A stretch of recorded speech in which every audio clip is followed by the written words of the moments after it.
السلام علیکم دوستو، ان کے والد الازدی قبیلے کے فارماسسٹ حیان الازادی تھے۔ ان کے والد عباسیوں کے اسلامی خلافت کے دعوے کی حمایت میں کافی آواز بلند کرتے تھے۔ ایک موقع پر ان کے والد نے خلافت بنو امیہ کی حکومت کے خلاف بغاوت کے لیے خراسان میں کچھ برادریوں کو منظم کرنے کی کوشش کی، چنانچہ ان کے والد کو اموی حکام نے گرفتار کر لیا اور بعد میں پھانسی دے دی۔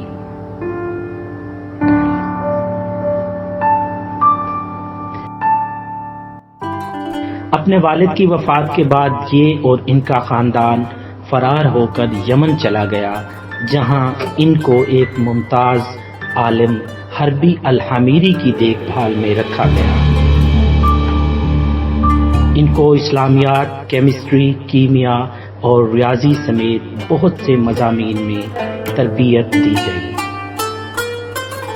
جان پہچان کی ویڈیوز میں ایک بار پھر سے خوش آمدید۔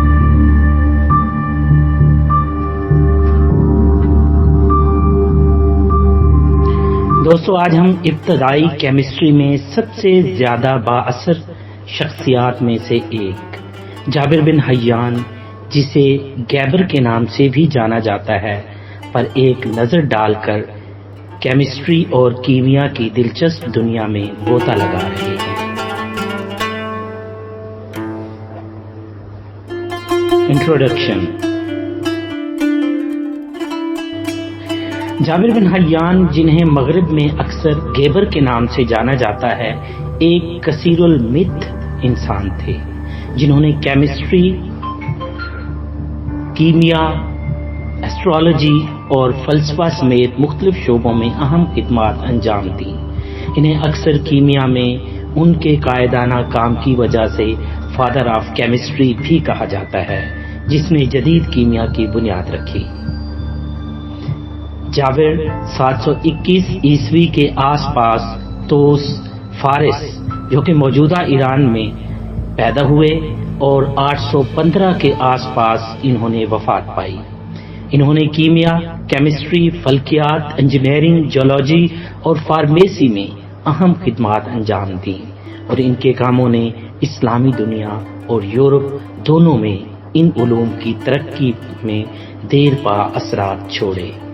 ان کی ابتدائی زندگی کے بارے میں زیادہ معلومات نہیں ہیں، لیکن یہ خیال کیا جاتا ہے کہ انہوں نے اپنی تعلیم کوفہ میں حاصل کی، جو اپنے فکری اور ثقافتی ماحول کے لیے مشہور شہر تھا۔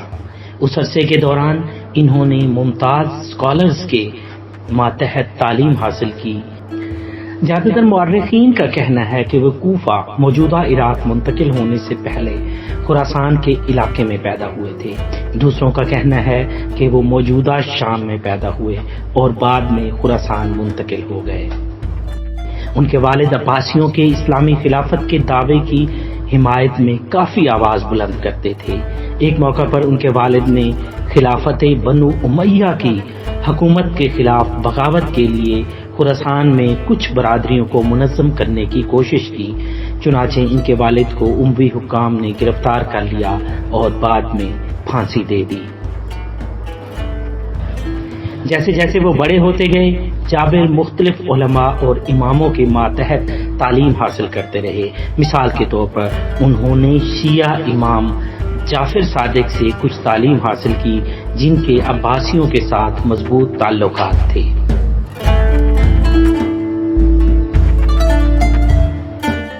اس کے علاوہ جابر کو خلیفہ ہارون الرشید کے بعض وزراء سے کیمیا کی سرپرستی بھی حاصل ہوئی۔ خلیفہ ہارون الرشید کے ساتھ اختلافات کے بعد انہیں 803 میں موت کی سزا سنائی گئی۔ جابر نے کوفہ فرار ہو کر سزا سے بچنے کی کوشش کی، تاہم حکام نے انہیں پکڑ لیا اور اپنی باقی زندگی کے لیے گھر میں نظر بند کر دیا۔ Contributions to الکیمی۔ جابر کی سب سے اہم خدمات میں سے ایک کیمیا میں تجرباتی طریقہ کار کی ڈیولپمنٹ تھی۔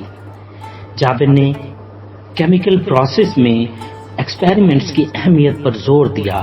انہوں نے منظم ایکسپیریمنٹس اور دستاویزات کی اہمیت پر زور دیا جو اس وقت ایک اہم نقطۂ نظر تھا۔ ان کے کاموں میں کیمیکل پروسیس، انسٹرومنٹس اور میٹرز کی تفصیلی وضاحت شامل ہے، جن میں سے بہت سے اب بھی جدید کیمیا میں استعمال ہوتے ہیں۔ ایکسپیریمنٹل میتھڈولوجی،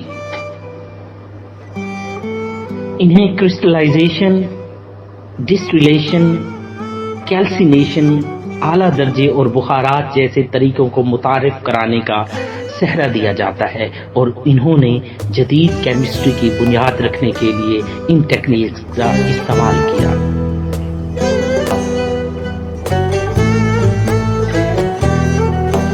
سائنٹیفک پرنسپلز، انہوں نے تجویز پیش کی کہ دھاتیں سلفر اور مرکری سے مختلف تناسب اور پاکیزگی پر مشتمل ہوتی ہیں، جو پیریوڈک ٹیبل کی ڈیولپمنٹ کی طرف ایک اہم قدم تھا، حالانکہ ان کے نظریات بعد میں غلط ثابت ہوئے۔ کیمیکل سبسٹینسز، جابر نے بہت سے کیمیائی مادوں کو دستاویزی شکل دی، جن میں hydrochloric acid, nitric acid, acetic acid جیسے شامل ہیں۔ انہوں نے الکلی کی پیداوار اور مختلف کمپاؤنڈز جیسا کہ امونیم کلورائڈ کی بھی وضاحت کی، اور سٹیل اور دیگر کمپاؤنڈز کی تیاری کے عمل کی نشاندہی کی۔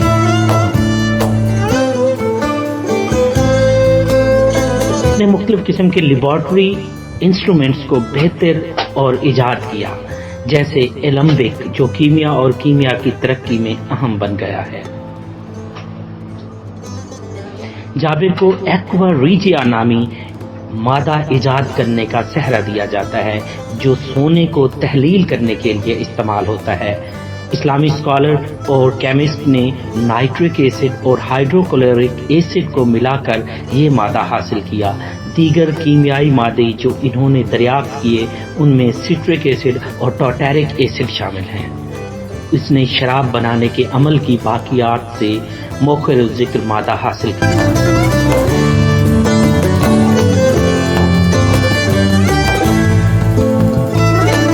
دوستوں، ان کے مزید کارناموں کی اگر بات کریں تو انہوں نے دھاتوں کے سلفر مرکری کے نظریہ کو آگے بڑھایا اور فولاد اور دیگر دھاتوں کی تیاری کے طریقے پر زبردست اثر ڈالا۔ 18ویں صدی تک معدنیاتی نظریہ ان کی تحریروں پر بہت زیادہ انحصار کرتا تھا۔ ان کے نظریات کا اطلاق زنگ، چمڑے کی ٹیننگ، شیشے کی تیاری اور سونے کی نقش نگاری کی روک تھام میں کیا گیا۔ انہوں نے توازن کی سائنس تیار کی، جس میں مادی مادوں سمیت تمام مظاہر کو قابل پیمائش یا مقدار میں کم کرنے کی کوشش شامل تھی۔ ان کی کتاب بیلنس کی کتاب، دا بیلنس بک یا کتاب الموازن میں توازن کی سائنس کا اطلاق کائنات سے لے کر ریاضی تک کے بہت سے موضوعات پر ہوتا ہے۔ یہ کتاب دنیا بھر کے بہت سے علماء پر بہت زیادہ اثر انداز ہوئی، خاص طور پر 10ویں صدی کے مصری کیمیاء دان ابن امیل کے نام سے۔